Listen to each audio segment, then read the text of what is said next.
So, folks from around the world, you know what time it is. It's about noon Central, 1 o'clock Eastern on a Wednesday. And these are the times of the week that I like to reach out to real-life traders, ask them their story, hear about their journey, talk strategies, struggles, opportunities, future growth. Really pumped to have on the line with us today the one, the only, the vibrant, the enthusiastic Kristin. Kristin, how are you? I'm good.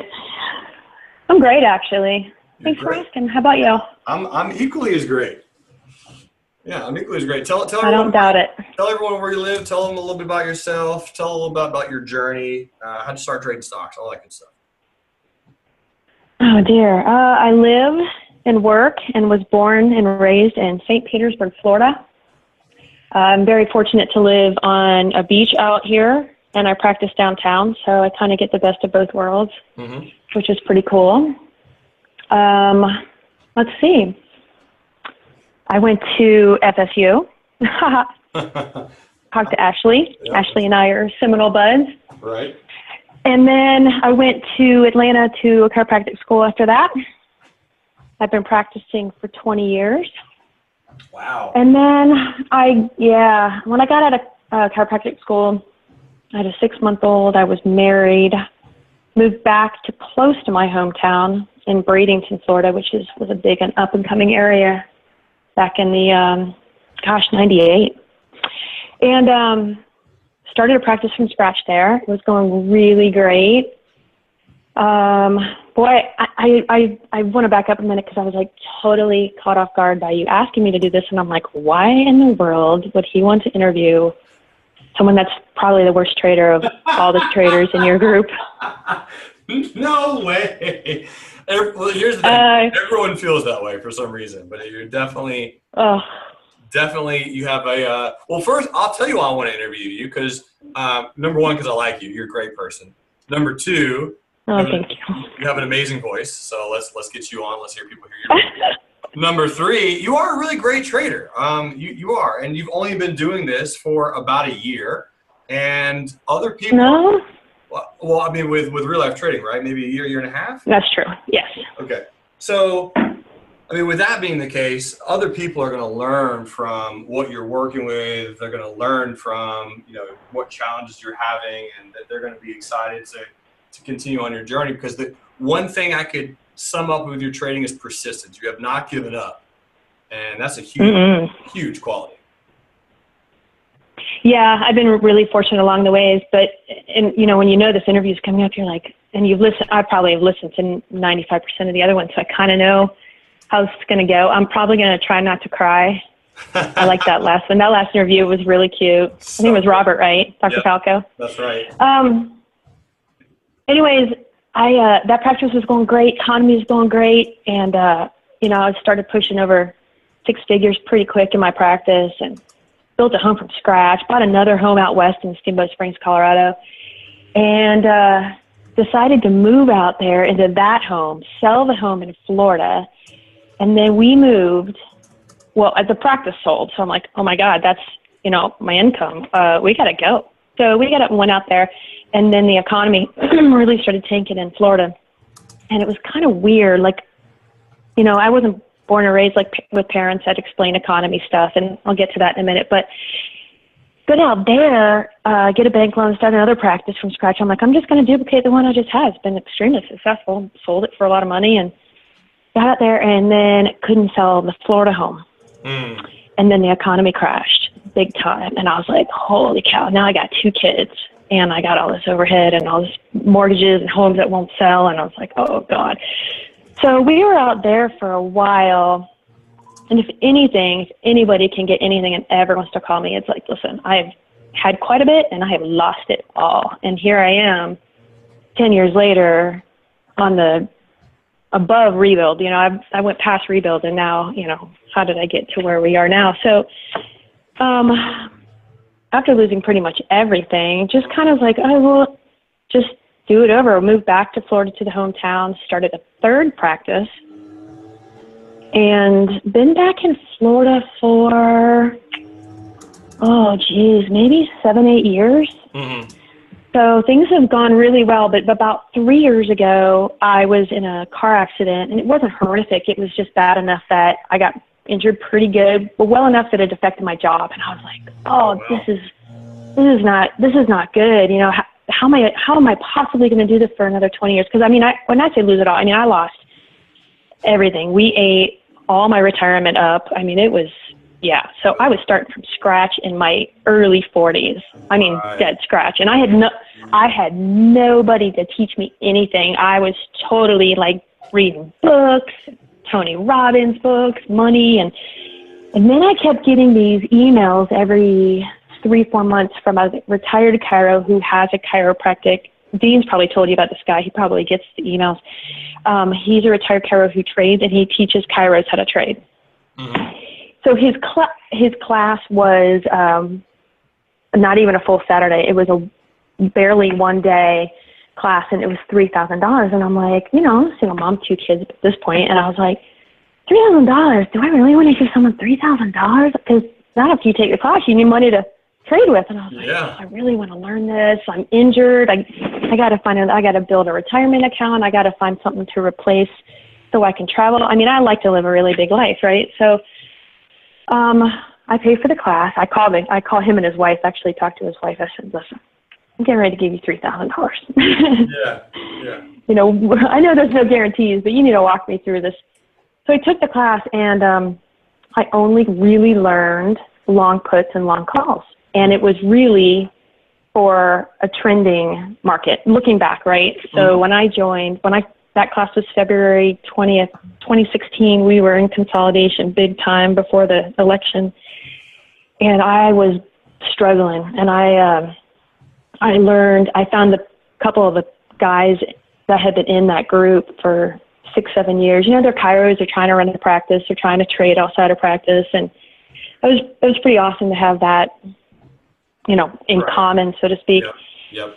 And those guys all started turning into day traders, and they were kicking butt and great for the mental stuff, pushing me on to, you know, trading in the zone book. And, you know, I'd play it at the gym. I have half an hour drive to work. I'd play it back and forth in the car and, you know, reading. And so, and then I was like, okay, all I want to do is double my account. I only had $3,000. And I was like, okay, well, this wasn't bad. So I doubled it. And then I'm like, well, I want to double again. So you know, you write all your goals out. And then I'm like, I want to take the day trading class by this guy. That was $25,000. I'm like, I'm not giving anybody $25,000 to teach me how to do something. Yeah. So that's when I got on the internet and started YouTube and everything. And that, I'm almost positive that's probably when I found you guys. And I was, you know, we just gelled. I don't even remember how we got on the phone and you told me about Dean. I was like, oh, done. Your best friend's a chiropractor. This is easy. Yeah, well, I think you just emailed me like this novel, and I wrote back. I was like, what? Yeah, I was like, let me read this over and get back to you like 2-3 days. And I read it, and I was like, you know, I'm just gonna call you because I can just sense. You know, when sometimes you get an email, you can just sense someone being real and being vulnerable. And it's like, hey, this is my life. Here's all of it on the table. What you got for me? And when I get into situations like that, I get jazzed up. Because cool. Yeah, like this is my opportunity to actually make an impact because there's so many people I feel like who are given that opportunity who don't do it. I'm like, I'm going to. And so yeah, that's why I called you. And then I could just hear the sincerity in your voice that you really want to learn this. And I mean that's again like about a year ago, I think, 1.5 years, maybe a little bit more than a year, but not much more than a year. Yeah, so I had probably been practicing about a year. I mean, trading for about a year, and then wanting to learn the day trading part, and then and then taking all your courses for that. Yes, yeah, for sure. So yeah, I just feel like I told myself in the very beginning, I figured if I really, I mean, I'm 46, so I figured, okay, well, if I can get into my early 50s and easily transition over time into part-time chiro, full-time trading, and then just kind of swap as I got a little bit older, I would give myself 3 to 5 years to do it. You're basically you're trying to get a master's in something or a degree in something part-time. Mm-hmm. That's how I look at it. So it's kind of like someone has a job and is trying to go to nursing school. So I'm a chiro trying to go to trading school and just put in the hours putting in the hours, putting in the time.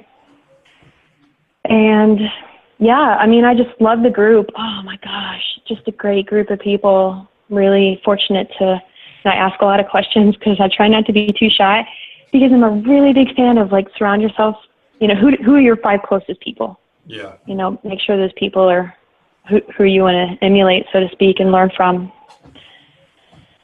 Gotcha. Yeah. So that's about how that's happened. Well, so why? Well, okay, so answering this question then, why did you give yourself the title? Because there's a few people in the chat room right now saying that they want the title from you of the worst trader. Why would you say you're the worst? I don't think I get the R's like everybody else does. You know, I analyzed, you know, the last quarter or so. Mm-hmm. And what are we in July? June, July was much better than April, May. But That's still good. making stupid mistakes. That damn trading rule, altering that. Like, not altering it because I'm breaking rules, like adding to it, I guess would be a better word. I'm actually having to do the thing that I have to do when I break a rule, which you know how you don't, I think you don't like, what, Brussels sprouts and mustard or something? Those 2 things I do not like, correct. Yeah, well, I highly dislike running. I highly dislike running. And it dislikes me. Yeah. But that's my thing, and I got to do it. And in my trading rule, it was like for 4 weeks, and I made it for 8 weeks. So I got to do that. So anyways, yeah, I don't feel like, I feel like I'm still an infant, a toddler learning to walk in this whole trading thing. That's for sure. Well, let's find out. Let's find out if that's really the case. So you are right now doing some credit spreads. How did they go? All of them. Awesome. So they all worked. Stoked. All of them. So when you say you're an infant, you're doing an advanced option strategy, and they all worked. Every one of them. I mean, you're at least 7 years old. If you're not if you're not an infant, you got at least you're in middle school, something. Okay, I'll take that.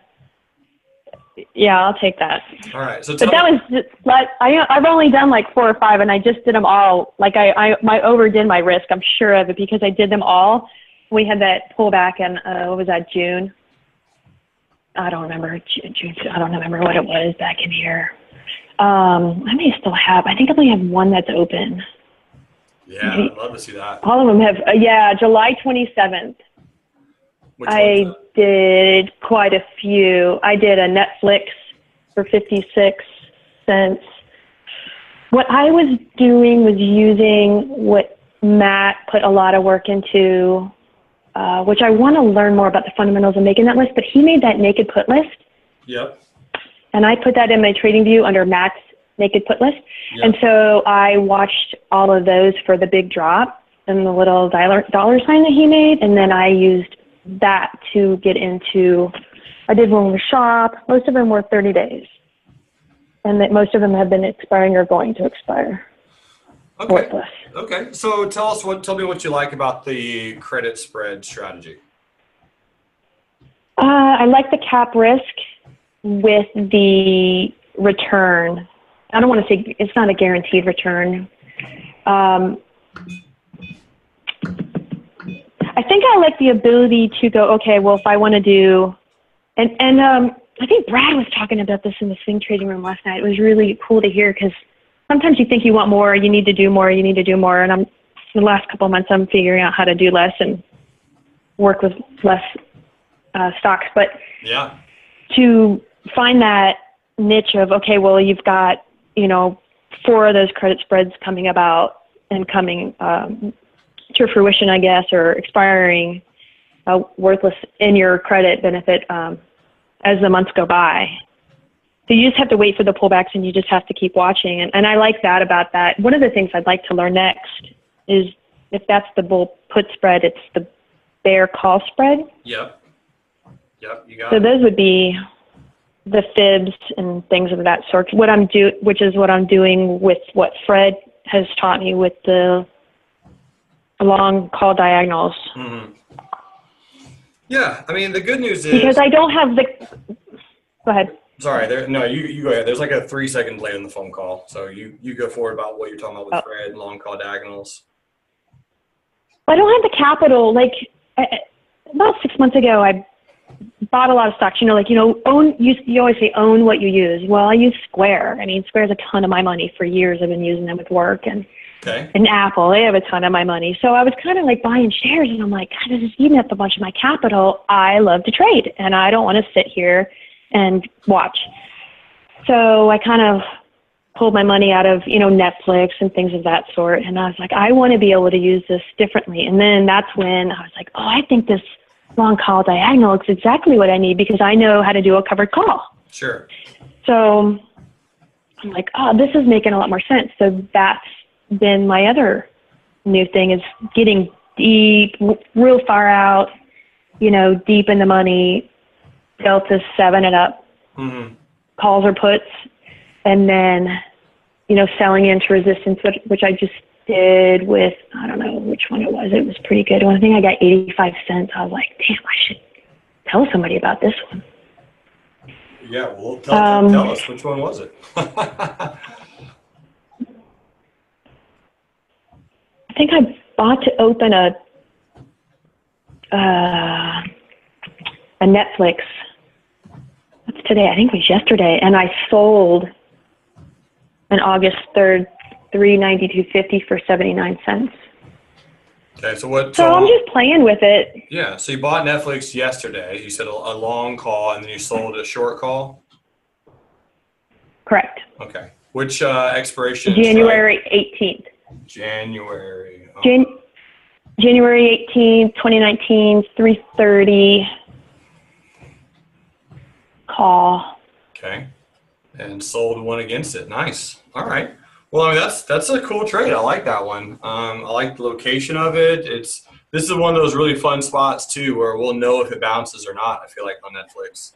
But it came down like 60% to that candle. You got the 100 right there. Strong gap. I don't know if you can see my chart, but strong gap, trade higher, rotated down. So I mean, I like the level that you got into. So your strategies right now you're focusing on are buying longer term options and selling options against them, and then doing credit spreads, mostly bull put spreads right now. Yep, that's been mostly June and July, and doing much better than April, May. Yeah.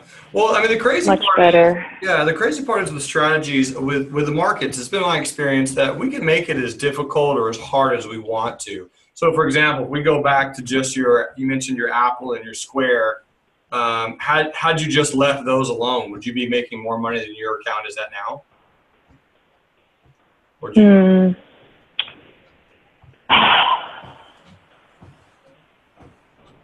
That's a good question. I don't think so, because it would tie up so much capital. I couldn't be in other trades. Right. That was the question. I mean, as far as all of your other trades combined that you've taken, do you know if they would have outperformed you just being in Square or an Apple? I'd have to say so.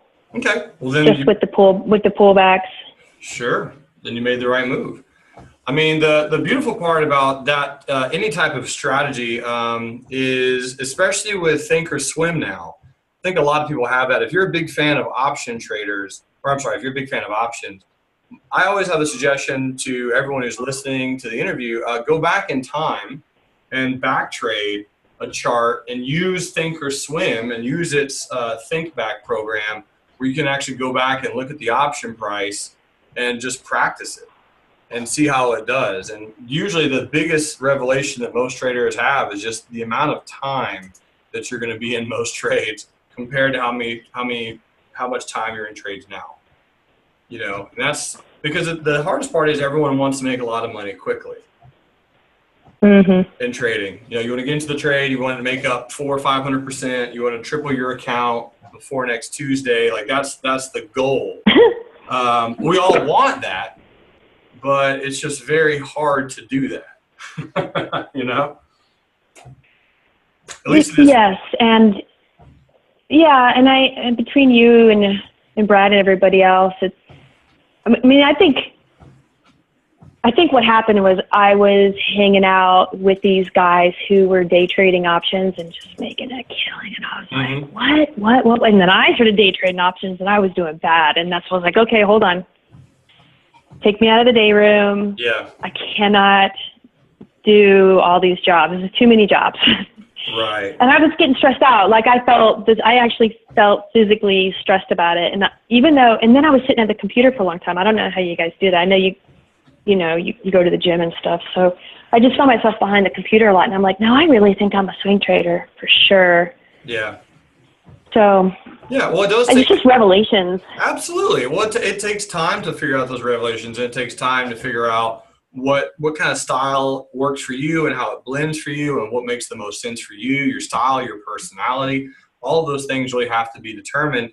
And you're 100% correct. The people that are killing it in those particular rooms, it does come down to one simple thing: capital. And the reason I'm bringing it up is because if I was actually mentioning this a little bit ago, if somebody wants to make, let's say you want to make millions, it's a lot easier when you have millions to make millions, right?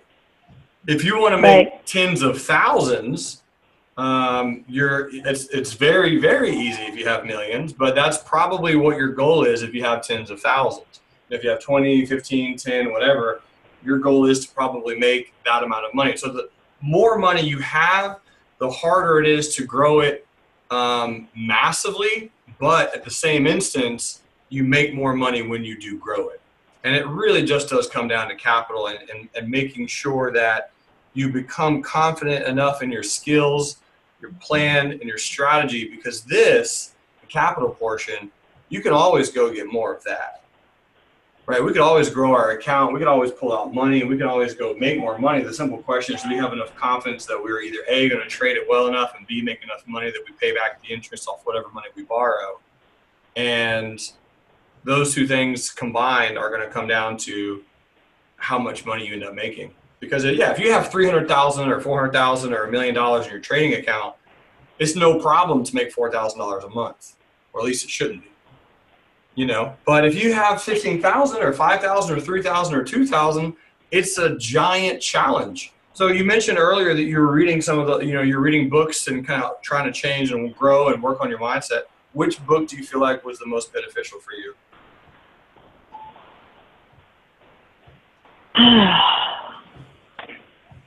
I probably listened to Trading in the Zone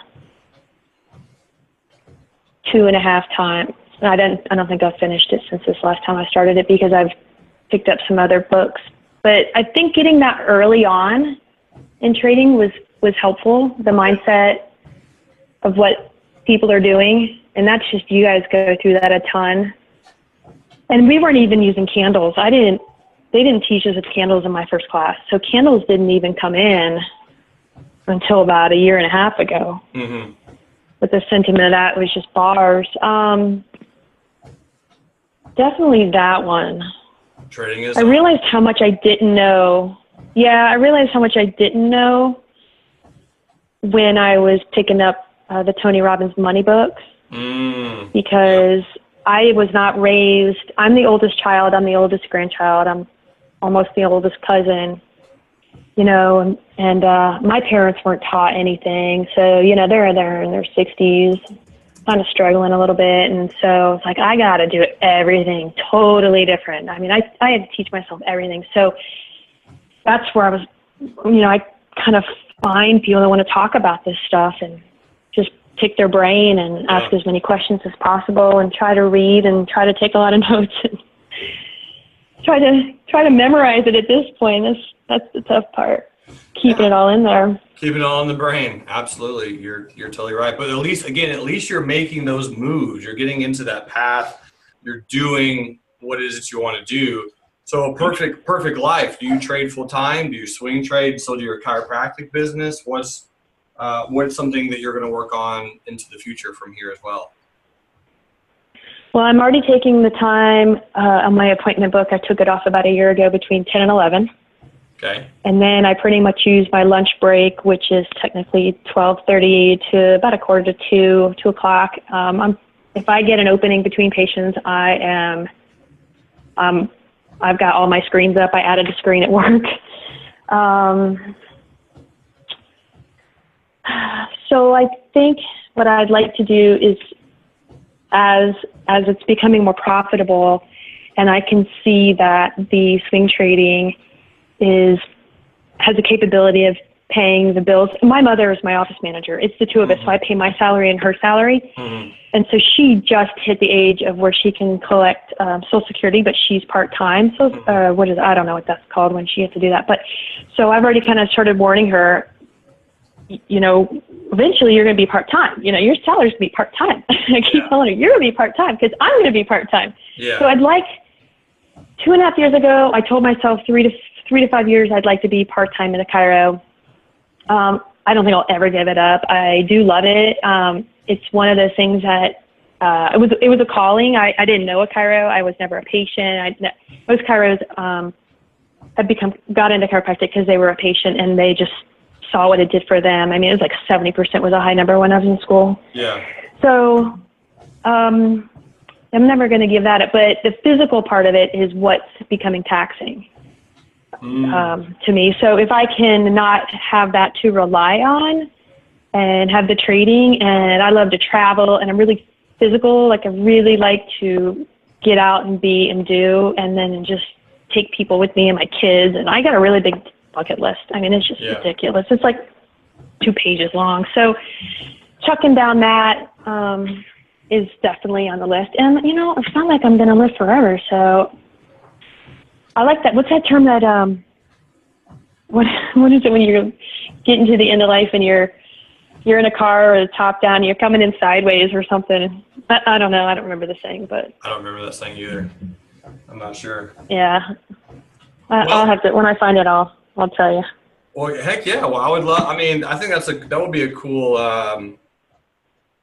not challenge, not the right term, but at some point in the future for people to share their list of the things that they want to accomplish, like very specific goals. Because I mean, the thing is, we just have to slowly mark them off, you know, because very rarely are we going to get the grand vision. I'll give you the best example I can, Kristin. I've probably shared this story with you once before, but I had a coaching student who wanted to save up $60,000 to take a cruise. And it was a cruise in the Mediterranean, like one of those like really kick-ass, like 13-day, you know, cruises to Greece and like Malta and Cyprus, and just really nice cruise. And he's just saving up money, putting it away. And I was like, well, man, that's killer. I was like, what's, you know, and he was telling me, yeah, I'll probably be another 2 years before we get to go on the cruise. I think I got 40,000 saved up right now. And then somebody said to him, oh, that's cool, man. What's the last cruise you went on? And he said, yeah, we've never been on a cruise. This is the one I want to go on. And I was telling him I thought it would be a really good idea if he kind of thought through that a little bit and kind of really played out the plan, because let's say, because he had a family of like 5 that were going, you know, him, his wife, and like 3 kids. And so if they've never been on a cruise and he's never been on a cruise, I was like, what if you guys get seasick? You know, and or your kids don't like the cruise, or maybe they're afraid of the boat, or maybe someone gets sunburned, or all these things can happen. Maybe you get sick, maybe you get the flu or whatever on the cruise. It could be a really horrible experience, and you're just throwing $60,000 down the tube, and you didn't really enjoy it, you know, and you waited 2 years to do what you wanted to do. Why not take 3,000 of that 40,000 you have saved up and just go on a cruise, like a smaller cruise, like right now, and see if your family likes it, see if they enjoy it, see if they, you know, appreciate being on a cruise, and if that's your thing or not, you know? And and the reason I'm bringing that up is because a lot of us really do want the bucket list, the travel, the hotel, the you know, the first class ticket, the whatever it is to wherever you're going. But we hold that so far in advance, and we think that it's going to cost so much. We fail to just do the small portion of whatever that might be, even if it might mean that we don't stay in that 5-star resort, because what will happen is your brain will enjoy what it is you're doing, and it will find other ways to start making more money to then go do those things. Because if you want to do it, your brain will find out how.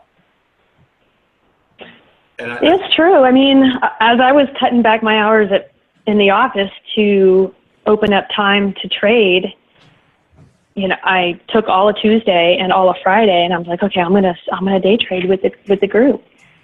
It didn't affect the income at all. Wow. So yes, that's huge. Right. Oh, and at that time, I think you challenged us. Was it January? Yep. To increase our fees, yep. which I hadn't done in probably, I don't know, 5 or something years. Yep. And I had done that across the board too. So that, I mean, I didn't do it much. I got made fun of by a couple people, like, that's all you're doing. And I'm like, well, yeah. But you did it. And that's scary to ask for that raise, because you're going to have that fear that, oh man, people are they're going to leave. They're not going to want my services. They're not going to want me to be here. I'm going to get turned down by a bunch of people. And that is the case. Obviously, that will happen from time to time, but the amount that it happens is actually far less than you might imagine. Because then you just go into a different bracket. You go into a different bracket of clientele. I'll give you one example. So let's say that you have 1,000 clients. And I'm not talking to you specifically, Kristin, just anyone who's listening. You have 1,000 clients for whatever it is you do, and you charge $10.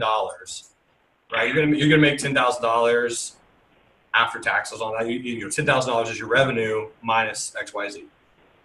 Well, let's say you just had one client who paid $10,000.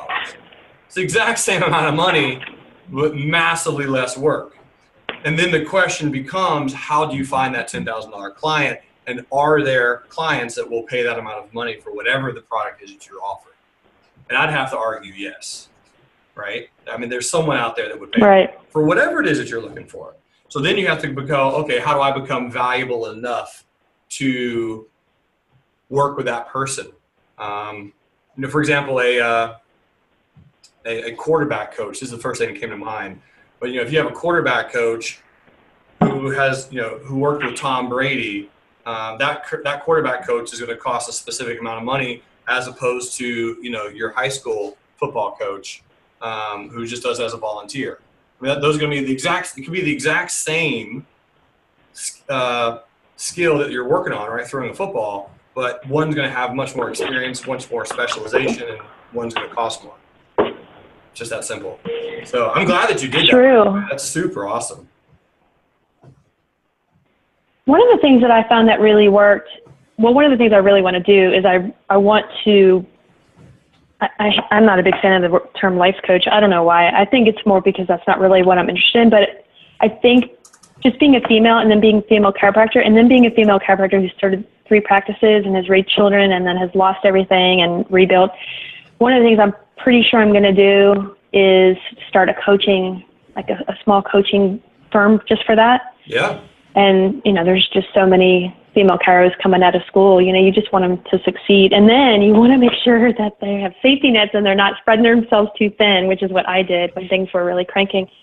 Absolutely. But when I came back to town, I started a networking group, female entrepreneur networking group in town. Mm-hmm. And my point is, I feel like and I think that I see you do this a lot, and I think a lot of successful people do, is they just kind of gravitate out on doing a lot of things that can be successful, like networking and things of that sort.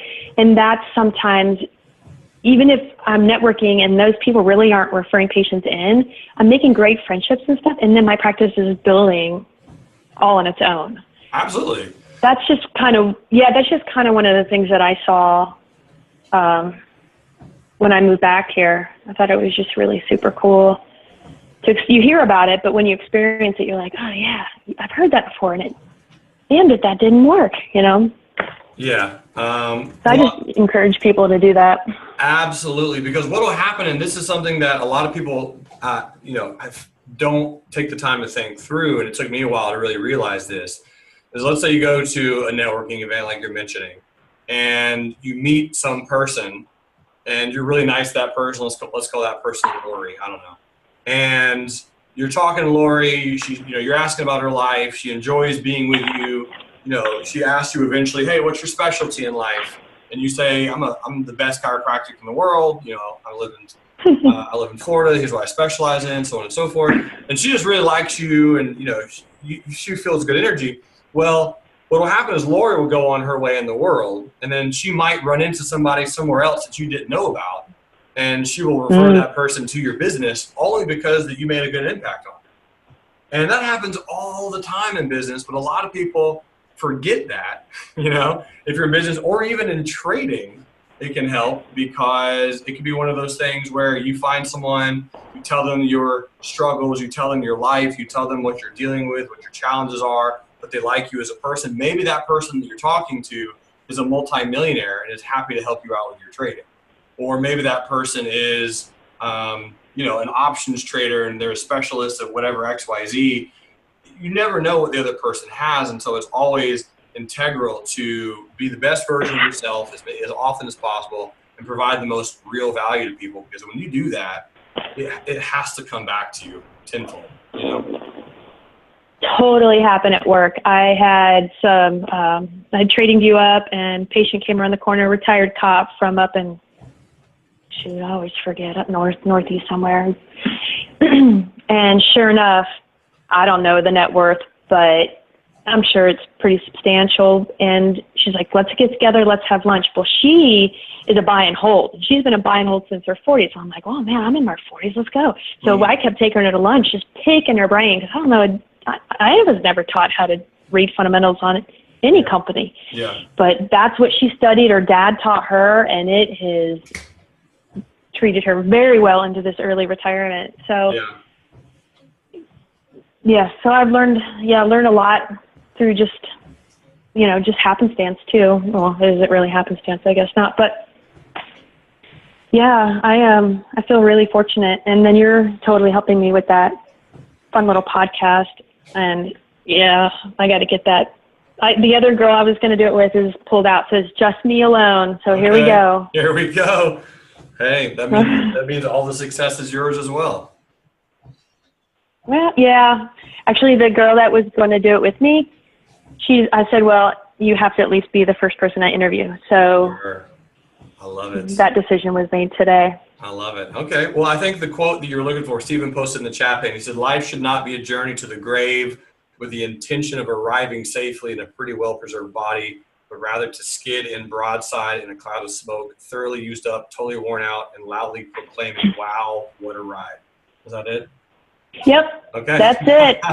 Nice. That's exactly it. Hunter S. Thompson. Love it.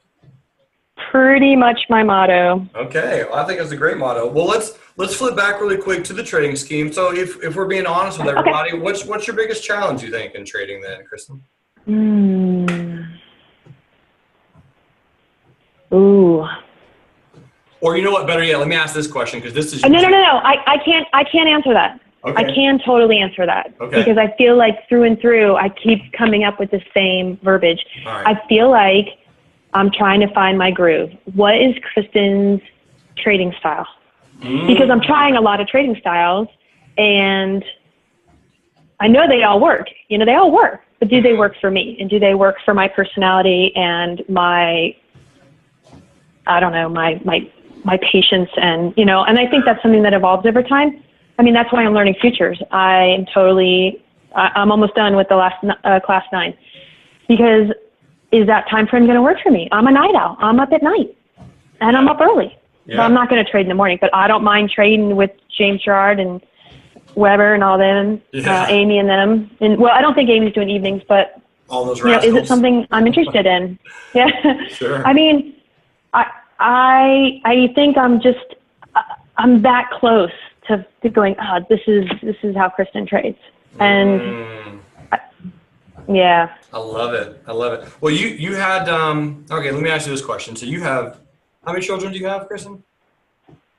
2. The 20-year-old is off and running. He's a welder. He welds cell phone towers for a living. Okay. So he does travel work. And I got a 14-year-old girl who is like, whoo, all y'all that have, or even just got through the teenage years with these girls. Whew.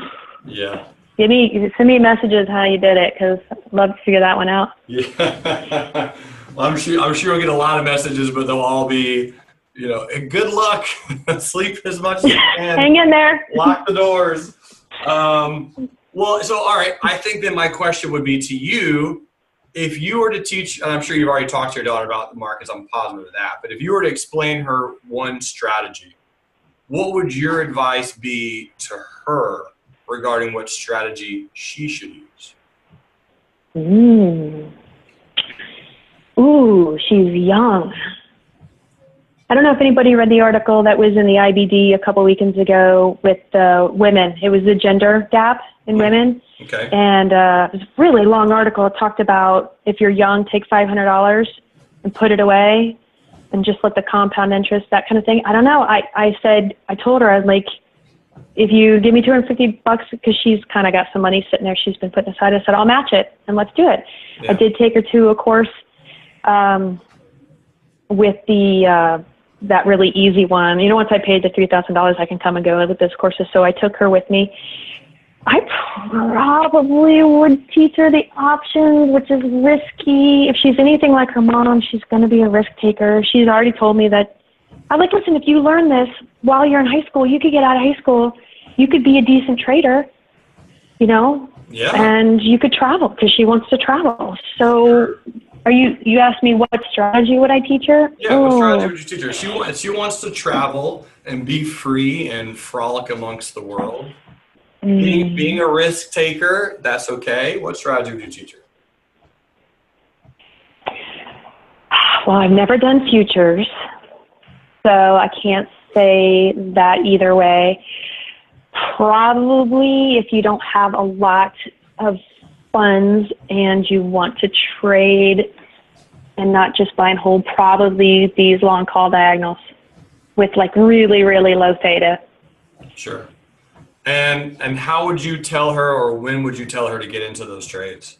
Like, what would be your strategy for her? Like, how could you make it so simple that, you know, she could do it? Do you mean like entries and exits? Yeah. Oh, well, probably the trending supports resistance using the moving averages, probably the 100, 200, the pullbacks. So you're saying but then you got to. So you're saying if the stock pulled back to like the 100, the 200, that's where she would get into the trade. Would that be on a daily chart, weekly chart, 4 hour, 1 hour?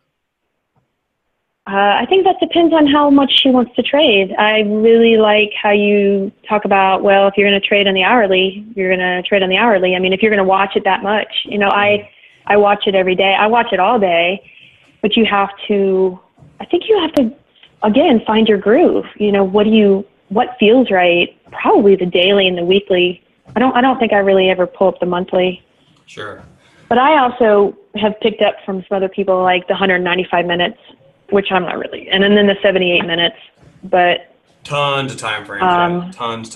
I mean, theoretically, there are as many time frames as there are moving averages. You know, but what's interesting though is the reason I was using that question as well is because any strategy that you give to anyone, the only way it works, or at least the only way you find out if it works long term, is you either back test it, which can be done. I mean, you can go and back test something and practice it over and over and over and see how well it would have worked over a certain period of time. You can do that manually, which I suggest, or you can do that automated by you pay someone to do it, or you figure out how, programming, you can do it, figure out how to run a back test, but there's numerous ways to back test. Or if you're not back testing it, you just do it present day. You just go ahead and start doing it and see if it works, but you have to put some time under the belt to see if that particular strategy, whatever that strategy works. And once you know it works most of the time, then you just do it forever. Yeah, I mean, not all flags work. Not all pennants work. Correct. Not all cup and handles work. Yep. But if it's trending and it gets a pullback, I think your chances are better. But, I'm serious. I'm so new. I don't even know if, and now we're back in a consolidation, which I think we're probably going to finish the year like this. Well, I didn't even know what a covered call was for a year and a half. I had no clue what it was. But you know now, though, right? Mm-hmm. Heck yeah. Well, what if your strategy was this? I mean, let's if we can make something as simple as possible, because like I said, the strategy, once you have a strategy, because if anyone's looking for strategies, I can give you millions. The strategies are irrelevant. It's all about timing. And then after timing, it's all about testing. And you either do it manually or, like I said, through some type of automated system. What if your strategy was literally pull up 7 stocks that you love, companies that you use all the time? That's step number 1. Step number 2, confirm that it's in an uptrend. So you look at the chart and you go, yep, it's going higher, like it's, it's in an uptrend. Number 3, get into a long call diagonal when it hits the 100 simple moving average. I'm saying, what if that was your strategy? And that was it. There was 3 steps, and then from there, you then dictate, okay, on average, how long should you be in the trade? So kind of get a general rule for yourself. A month, month and a half, 2 months, 5 months, 7 months, 8 days, 18 hours. You put in how long you're going to be in the trade. And then the next one, when do you move your stop? So is it a week, a month, a year? And then after that, not only when do you move your stop, but when do you sell? And then the next rule would be, how many trades are you in at one time? So are you in just one? Because that's obviously really easy. All right, I'm just going to be in one for until it works. That's it. Because this trade on Netflix, now I know this is really easy in hindsight, but this trade on Netflix right here would have made you all of the money that you wanted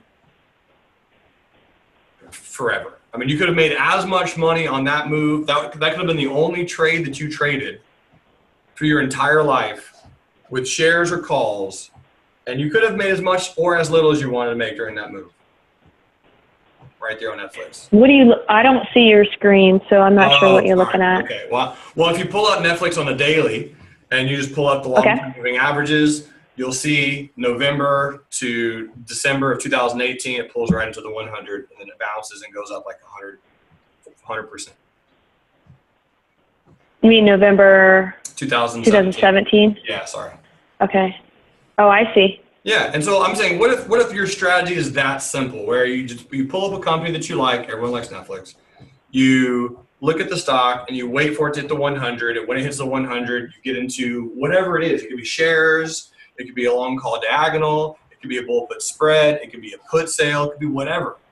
But the strategy in trading almost never matters, because if you get the timing wrong, you're going to lose money. So you could have the coolest back ratio calendar spread.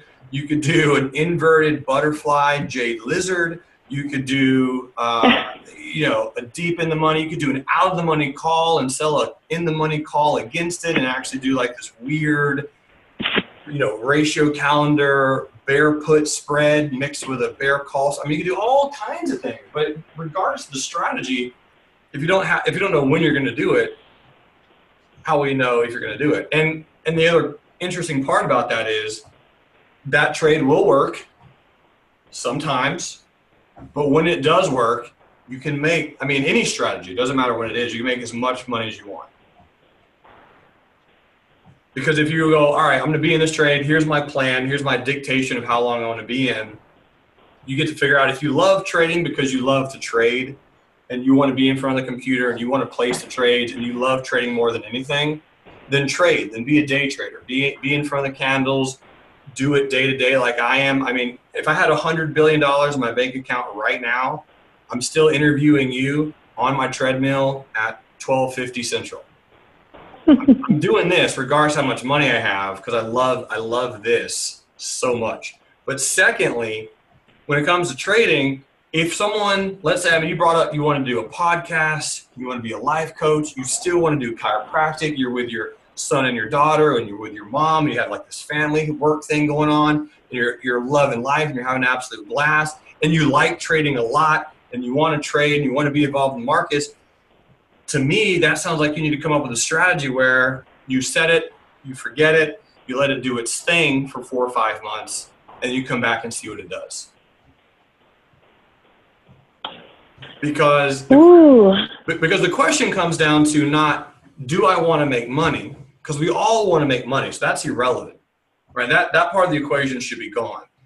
The question should be, what time frame do you want to trade in? Because if you want to do other things besides trading, you need a much bigger time frame.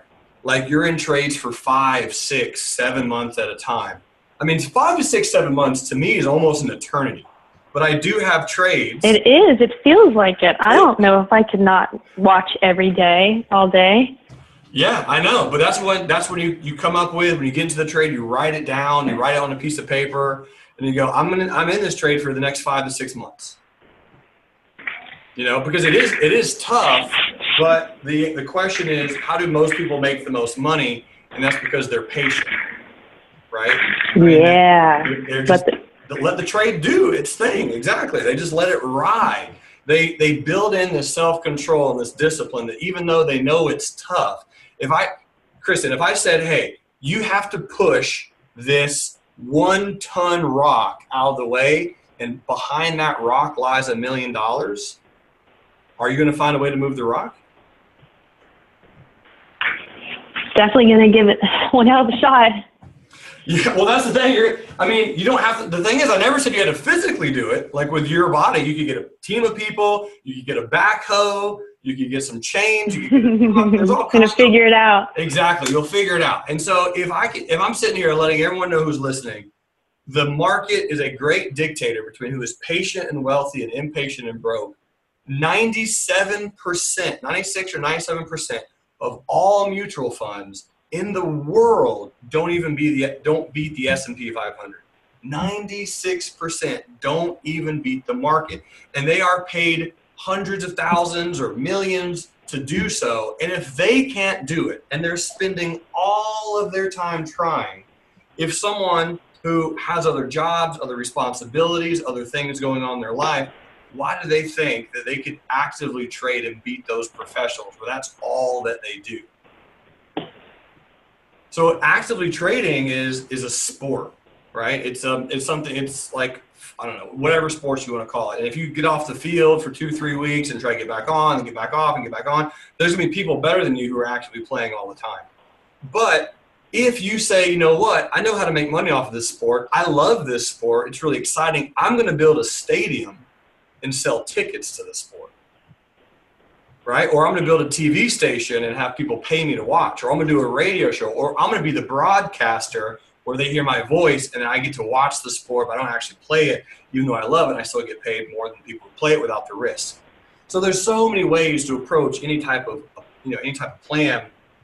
It really does simply come down to that time frame of what is it that you're trying to accomplish. And the reason I asked you about what you would tell your daughter is normally the first strategy that you think of is the strategy that you should go with. Because it's easy and you understand it and you can explain it to a 14-year-old, let's be honest, doesn't care anything about the market.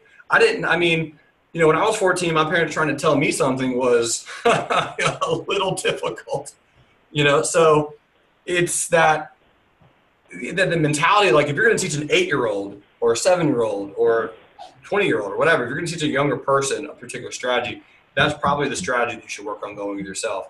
And I can teach a 7-year-old to buy off of a blue line. If you're looking at the 100 and say, hey, if it comes on that blue line, just buy it. Because that can be an easy, Yep. That can be an easy approach. So Dawn's asking a really good question. She goes, how does that work with R risk to make all the money you want? Do you put more R's on it? Yeah, the thing is, when it comes to R's, you have trading, and then you have investing. So for me, if I'm investing into something, I'm gonna be putting a lot more money on it, and I'm gonna give it a specific amount of time for that trade to work. So again, if I'm investing in something, it's a company that I like, it's a stock that I appreciate, it's a company that I love, whatever that might be. I get in, let's say usually off of the 100, something really easy, and I put however much money I can allocate towards that. If it's 5,000, if it's 10,000, if it's 20,000, 60,000, however much I determine I want to invest into that trade, I invest into the company, and then I give it a certain period of time to work, which is normally 2 months.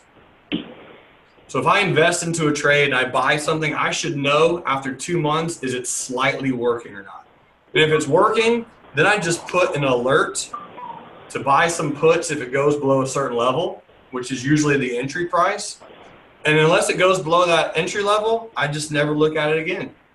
And then once I get in the money, then you can do all kinds of things. You know, like if you buy a stock at 200 and it's at 300, you should never be able to lose on that trade for the rest of your life. You know, if you have protective puts and collars and covered calls, there's all kinds of things that you should be able to do. You just got to get in early enough and hold long enough so that when you make that money, you know, I mean, Square is the perfect example, like you were mentioning earlier, Kristin. You spend tons of money with them. You know how they make money. You like them. I mean, there's traders that have been in Square since July of last year, which is not that long ago. A year ago, and this thing has gone up 300%. Yep. And look how many times it bounced off the 100. It bounced off the 100 right here in February at 37. So you're making 100% return. If you put in 10,000, 20,000, 60,000, a million, you're making 100% return on that trade. And same exact thing back here in April at 44, right? You're making 35% return on however much money you put in there. I mean, it's investing versus trading. Trading is, I don't really know what the short-term outcome is. I'm always going to have my protection. Investing is, I know this company. I know how they make money. I love the company. I'm going to wait for it to buy my spot. When it gets there, I'm going to buy it. I'm going to hold it. And then after 2 months, if it's working, then let it ride. Forget that you own it for a few years and see what happens. So your strategy of like buying a long-term call and letting it bounce, I think that's a really good play. I would love to see have you back tested that at all on a particular stock and just see over time, over 5 years, how good you are at it? No. So try it. No, I haven't. It's okay. So I would say try it. Do it like take a weekend, like maybe a Saturday, spend 3 hours, and just do it on Netflix or Apple or whatever, and just try to make the strategy so stupid simple. Where it's like you can't mess it up. I mean, you buy. Go ahead. I didn't know that Thinkorswim let you go back to see options. Yep, it does. It's really, really cool too. I thought that'd be too much data. I thought I remember talking to Matt about this like 3 or 4 months ago. He's like, that's too much data. So I don't know. Maybe I asked the question wrong or something. So you go to the Analyze tab. So on Thinkorswim, you have Monitor, Trade, and then Analyze. And then you click on what's called Think Back.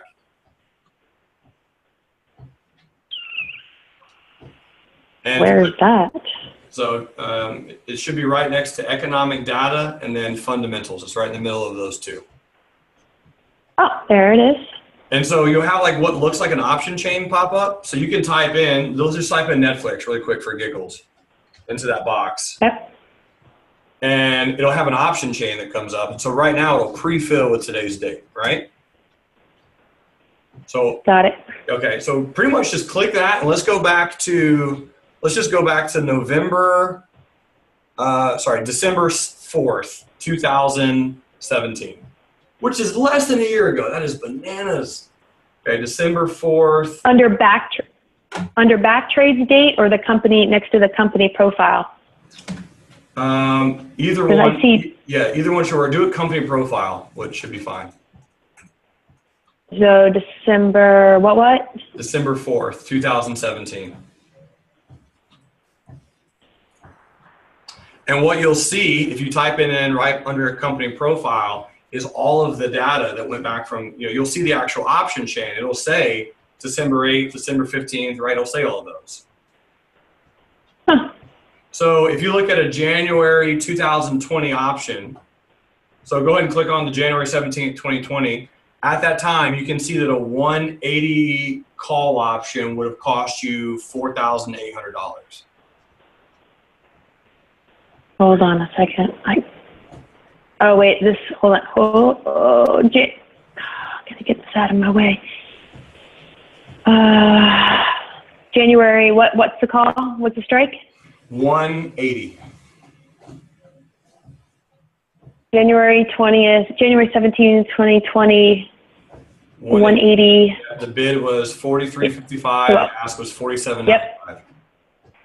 Yep. So now you would have known, okay, so if I bought a January 2020 call on that day, on December 4th, that's how much it would have cost. And now if you just go to today's present day chart on Netflix, and this is going to be a really, really painful number, but we'll talk about it. That call option, whoa, 190. So you'd be able to sell it for $190. $190. So that would be, if you bought one contract, you'd be spending $4,000. You'll do the math. You'd be up 15 grand on one contract. Yep, 14. Yep. On just one call option. That's with beta and everything? Yeah. Interesting. Yeah. So now I know that sounds like there's no way the strategy's that easy, but it is. It is that easy. There will be times where it won't work and maybe you'll lose $300-400, $500, something like that. But we all know how Netflix makes money. We all like Netflix, and that was a killer trade. So Neil says, why didn't we do that trade? I actually did do that trade. That's the thing. I actually got into Netflix there. So that was, it's Netflix, right? Buy off the 100. You could do it with Facebook. You could do it with Google. You could do it with Amazon. You could do it with Apple. You could do it with Alibaba. There will be times where it won't break it. But again, if you pull up a chart and you know that it's going sideways, then don't really do that. But if you can look at it and it's like, oh yeah, this is an obvious trend, like Disney. Disney right now, going sideways. So you would wait for Disney. Yeah. But Apple. Yeah, I know how Disney makes their money. I don't live here too long for that. But it's a same exact example. So I know we're going a little bit long, but hopefully that helps, because as far as what strategy you want to use, it really will come down to, Kristin is like, all right, I'm just going to pick one. I'm going to go with it. I'm going to rock it out.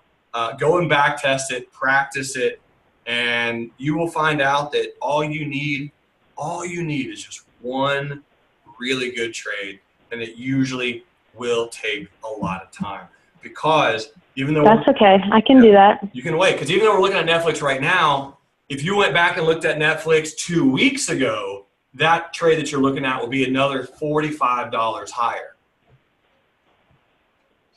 It would have been over $220 per contract just last week.